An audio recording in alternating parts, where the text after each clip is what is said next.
सुप्रभात। मैं जगेंद्र राणा। आज की हमारी आध्यात्मिक चर्चा का विषय है आश्रम के प्रति निष्ठा। आश्रम के प्रति निष्ठा। भगवान नित्यानंद के पास बहुत से जन आते, साधना करते। सभी की एक ही इच्छा थी कि वो नित्यानंद बने। सबकी अभिलाषा रिद्धि सिद्धि तथा सम्मान पाने की और नित्यानंद बनने की थी। हर कोई कहता मैं बड़ा, मैं नित्यानंद का अधिक प्यारा, मुझ पर ही उनकी कृपा हुई है। दूसरे को इतना नहीं मिला। इस प्रकार उपद्रव और पीड़ा पहुंचाने वाले स्वर भक्तों में सुनाई देने लगे,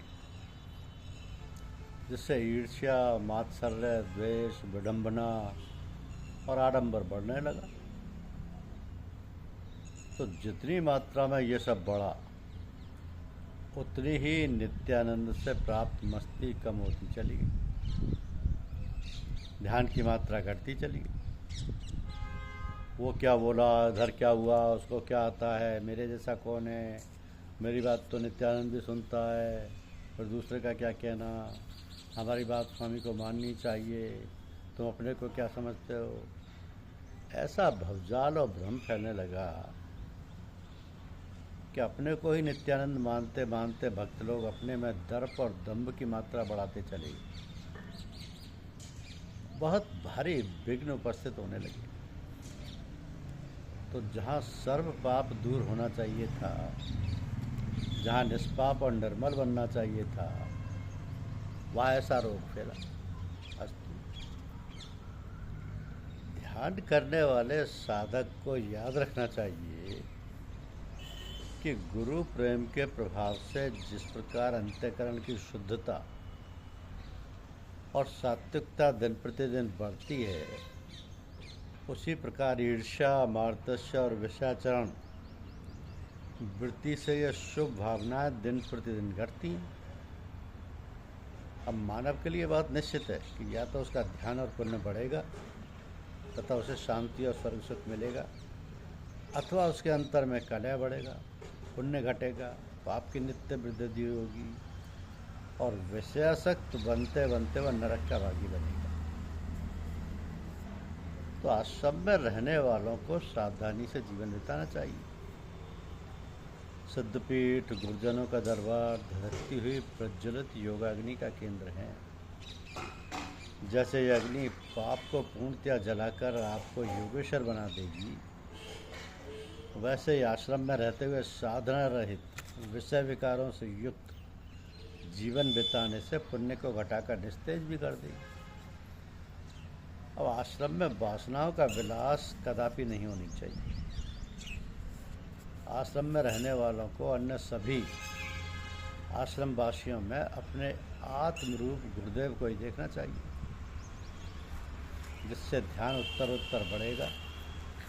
आश्रम में भक्त बनकर जाने वाले साधक कभी भी दूसरों के गुण दोष नहीं देखते। जो गुण दोष देखते हैं वो दोषों को बढ़ाते हैं, योग की शक्ति को घटा लेते हैं। फिर ऐसा सोचना कि अब इधर मजा नहीं, दूसरा आसन ढूंढना चाहिए, ये व्याभिचारिणी वृत्ति है। दूसरे आश्रम जाकर भी उनका ऐसा ही हाल हो। आश्रम को विलास भूमि नहीं बनाना चाहिए। ये गपशप का या कॉलेज के लड़के लड़कियों का विलास स्थान नहीं है। टेनिस खेलने का क्लब नहीं है। चेनबाजों का विस्की या ब्रांडी का बार नहीं है।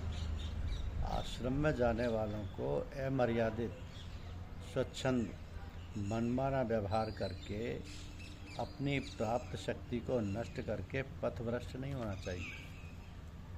जहाँ तक मर्जी हो बैठक जमाना, गप्पबाजी करना, जिससे लोक निंदा, संशय या दोषारोप आए, ऐसा व्यवहार योग सिद्धि को नष्ट कर देता। तो आश्रम के प्रति निष्ठा, श्रेष्ठ आचरण, सत्कर्म, नियमित जीवन होने से चित्त के अंतर्कार्य कुंडलनी के विलास का महान अनुभव दूर नहीं है।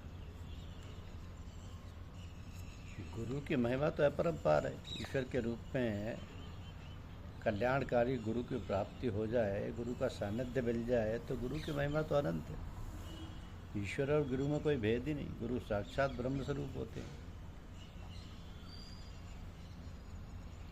यह मंत्र गुरु का कि मूकम करोति वाचालम पंगुम लघ्यते गिरिम यत्कृपा तमह बंदे परमानंद माधव।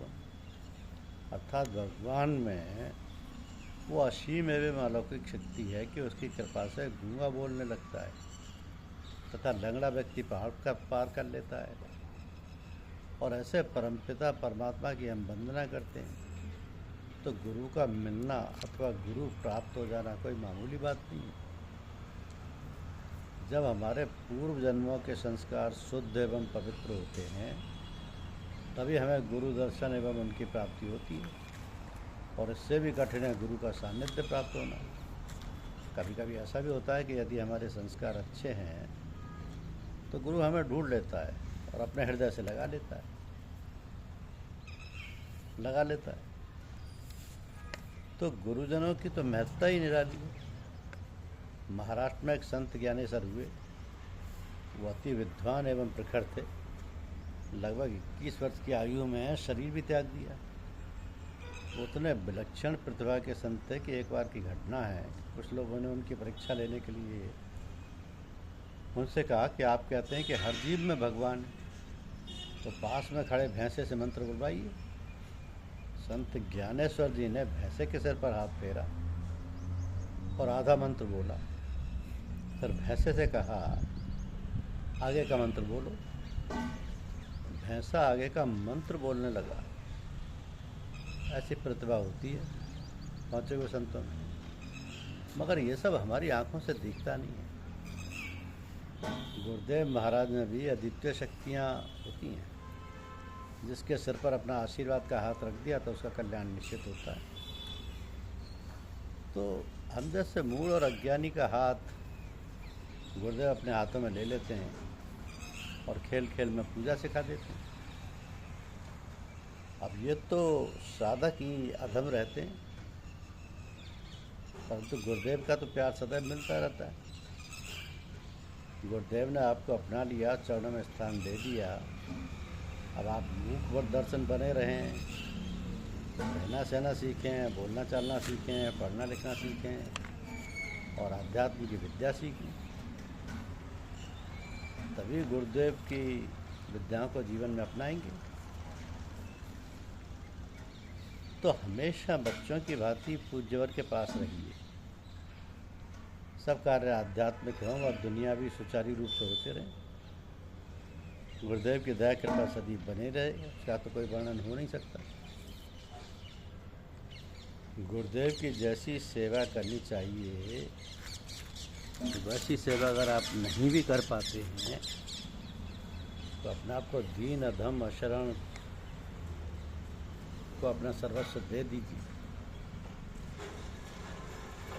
अपने आप को सौंप दीजिए।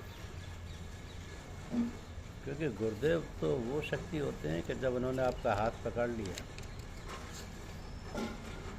तो वो कृपा करेंगे ही करेंगे आपके ऊपर। गुरुदेव की शक्तियाँ